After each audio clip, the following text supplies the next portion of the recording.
କିଛି ନୂଆ ଶିଖିବା, କିଛି ନୂଆ ଜାଣିବା, କିନ୍ତୁ ବୁଝିବା, ପଢିବା ଏବଂ ପ୍ରୟୋଗ କରିବା, ସେଇଟା ହେଉଛି ଓଡ଼ିଆ ପାଠଶାଳାର ପ୍ରଚେଷ୍ଟା।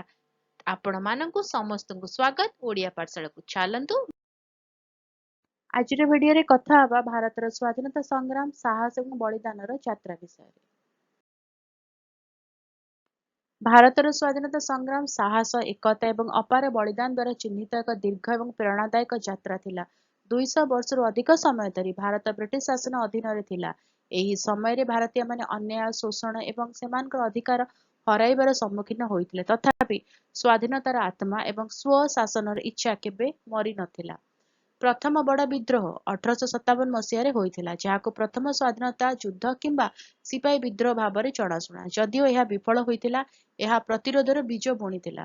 ବର୍ଷ ବର୍ଷ ଧରି ମହାତ୍ମା ଗାନ୍ଧୀ, ଜବାହରଲାଲ ନେହେରୁ, ସୁଭାଷ ଚନ୍ଦ୍ର ବୋଷ, ସର୍ଦ୍ଦାର ପଟେଲ ଏବଂ ଅନ୍ୟାନ୍ୟ ଅନେକଙ୍କ ଭଳି ସାହସୀ ନେତାଙ୍କ ସମ୍ପୃକ୍ତି ସହିତ ଆନ୍ଦୋଳନ ଆହୁରି ଶକ୍ତିଶାଳୀ ହୋଇଥିଲା।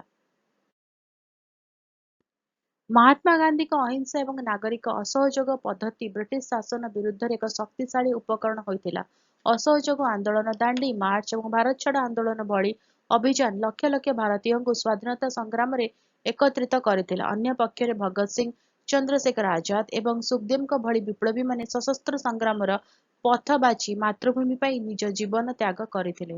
ସ୍ୱାଧୀନତା ସଂଗ୍ରାମ କେବଳ ପୁରୁଷମାନଙ୍କ ପାଇଁ ଜାରି ନଥିଲା।